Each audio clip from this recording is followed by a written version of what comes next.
I never imagined the woman I married would one day treat our entire relationship like a transaction she wanted to cash out of, but that's exactly what it felt like.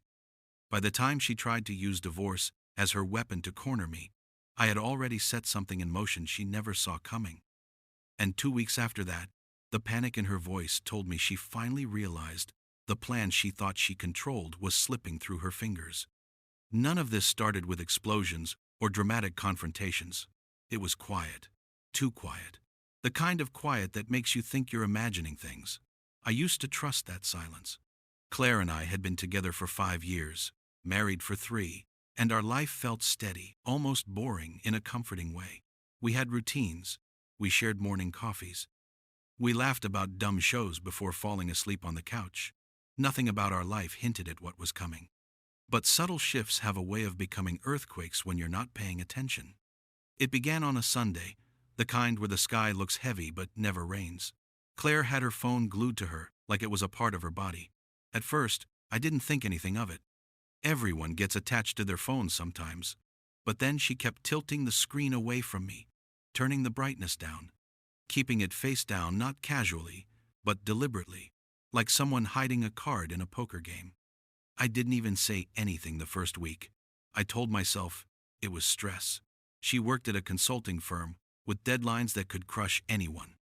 But then she started stepping outside to take calls silent. Hushed conversations that died the moment she saw me nearby. I'd walk into the room and she'd end the call mid-sentence, pretending it was nothing. It sounds petty. It sounds like maybe I was overthinking, but it didn't feel like nothing. One evening, she came home unusually cheerful, the kind of cheerful that felt rehearsed.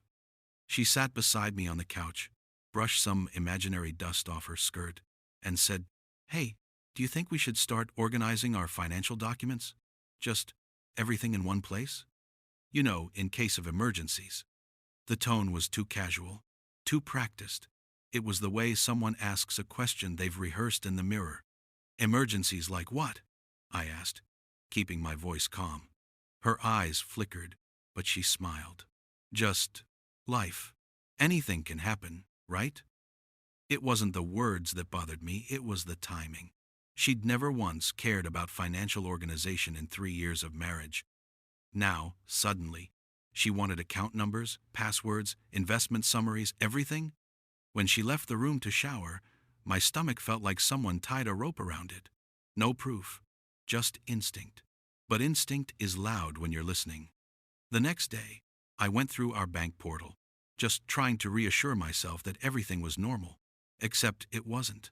There were withdrawals, small, spread out, but unnecessary. Not charged to bills or groceries. I didn't want to jump to conclusions. But the pattern wasn't random. Still, I didn't say anything. Instead, I called someone I trusted, Daniel, my old roommate from college, now a quiet attorney type who cared more about estate law than drama. I told him what I noticed, careful not to sound paranoid. "You're not crazy," he said. "If something feels wrong, protect yourself quietly. You don't need permission to secure your own financial stability." I didn't want to believe it was necessary. Claire had been my friend before she was my wife. But there's a difference between fear and preparedness. And when your gut whispers that someone is rewriting the rules around you, you learn to listen. So I did. Over the next few days, I moved assets that were solely mine, my separate savings, the old apartment I kept before marriage, a mutual fund my father left me, into a private trust managed by my cousin Evan, who lived 2 states away. Everything was done discreetly, legally, quietly. No one could accuse me of hiding anything. I simply reorganized the things that belonged to me alone.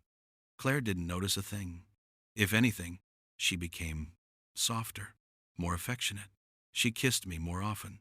She cuddled up beside me while we watched TV. She'd laugh a little too loudly at jokes that weren't that funny, like she was performing happiness instead of feeling it. The sweetest lies come dressed like apologies no one asked for. Then came the night that split everything open. She sat beside me on the couch, hands folded carefully in her lap, and said, with a steady voice, "I think we should end things. I've been unhappy for a long time, and I need to find out who I am without us." No tears, no trembling voice, just a speech. one she'd memorized. I stared at her, not because I was shocked she wanted out, but because of the peace in her eyes. This wasn't a woman conflicted about losing her marriage. This was someone who had already mentally moved into a different chapter. I said nothing. She seemed almost surprised. Maybe she wanted conflict. Maybe she expected me to beg, to bargain, to make her feel justified in leaving. But I just nodded slowly and murmured, "If that's really what you want, we can discuss it." She blinked like she didn't expect cooperation. The next day, the divorce papers arrived. And that's when the mask fell. Half the house, half my savings, half the investments, a claim for financial compensation for lifestyle adjustment. She wanted everything she could grab with no remorse, no hesitation, no guilt.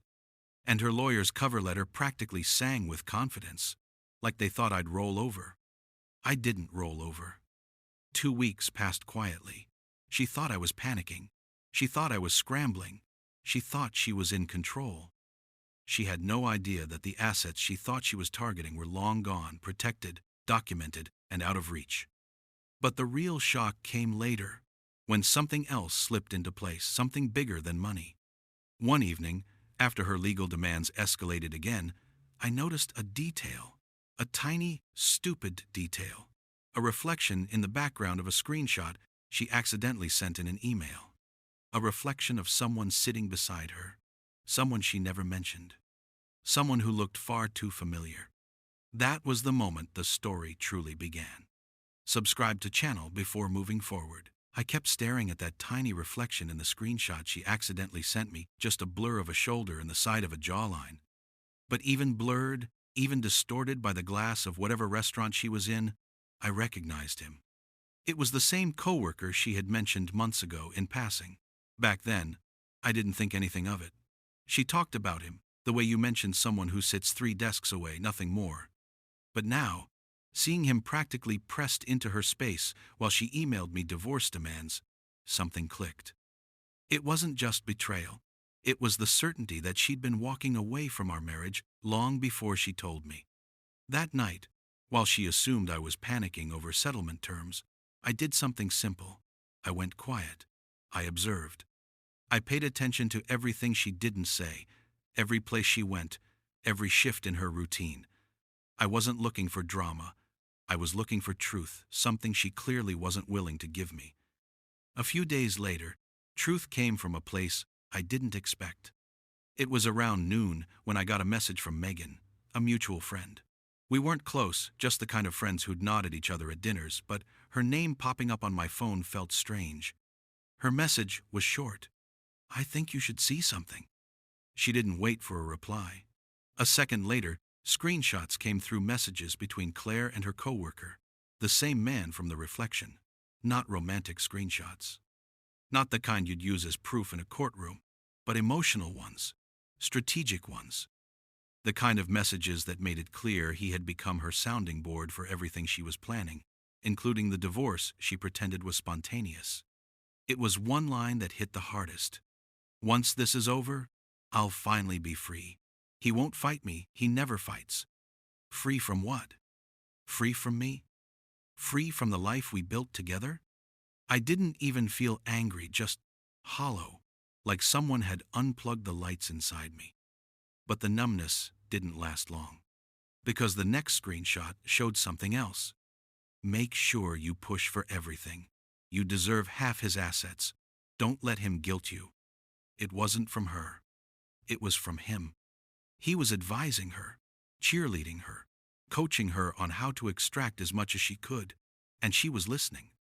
Suddenly, all her rehearsed calmness, her scripted speeches, her tidy emotional detachment, it all made sense. She had prepared for months. She wasn't confused. She wasn't soul-searching. She was planning a clean exit, the kind that left me with the bill. I thanked Megan, and she simply replied, "You didn't hear it from me." That was the moment I realized the story wasn't about heartbreak anymore. It had shifted into strategy, not revenge, not malice, just clarity. I stopped looking backward. 2 days later, mediation came.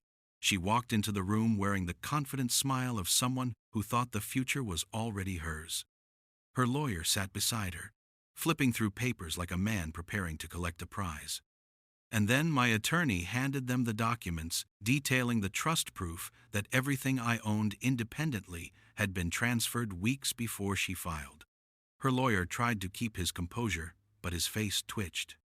Claire grabbed the papers as if they were written in a language she refused to understand. She whispered sharply, "What is this?" I didn't smile. I didn't smirk. I didn't need to. "You planned your exit," I said quietly. "I planned my safety." Her throat tightened.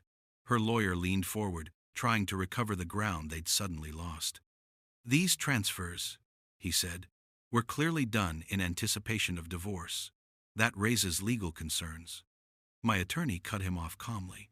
The transfers were completed before any filing, before any separation discussions, and before any legal notices. All assets transferred were premarital, solely in my client's name, and compliant with state law. He slid another page across the table. Notarized, time-stamped, clean. It was over before it began. Claire looked stunned, like someone had taken the script out of her hands mid-performance. At one point she opened her mouth to speak, but no sound came out. Her confidence cracked so visibly that the room felt smaller. After a long, breathless silence, the mediation ended early. Her lawyer whispered something to her as she gathered her purse with shaking hands. When we walked out into the hallway, she grabbed my arm. "Ethan, please, can we talk? Just us?" Her voice wasn't cold anymore. It trembled. I looked at her, really looked at her. The woman who once laughed in my arms now looked like a stranger trying to remember who she used to be. "What is there to talk about?" I asked softly. "I didn't think you'd do this," she whispered. "You always gave in. You always tried to fix things."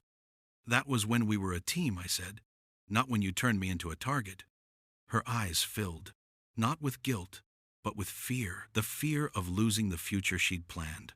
A future someone else helped her design. "I made a mistake," she said, voice cracking. "Can we undo this? Can we just reset?" I shook my head gently. "You didn't make a mistake. You made a plan. You just didn't expect me to have one too." She stepped back, as if my words had weight. Maybe they did.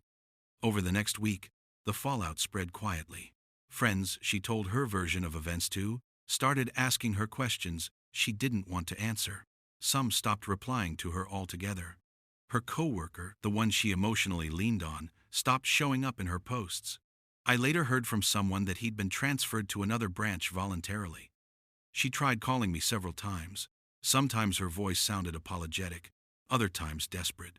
But the tone always felt like she was trying to salvage something, not our marriage, but her plan. I stopped answering. The divorce finalized with minimal changes. She walked away with what she brought in. Nothing more, nothing less. Fair, clean, simple. As for me, I moved back into the apartment I owned before we married, the one with the big windows and the tiny balcony overlooking the street. My cousin Evan mailed me the trust documents with a joking note that said, "Man, you owe me dinner for this." I laughed. For the first time in months, it didn't feel forced.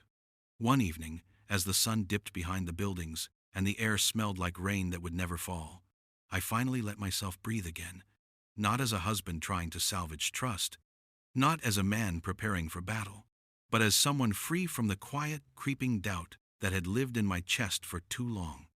The truth didn't break me, it freed me. And I think that's the part Claire never expected. Subscribe to the channel for more interesting stories.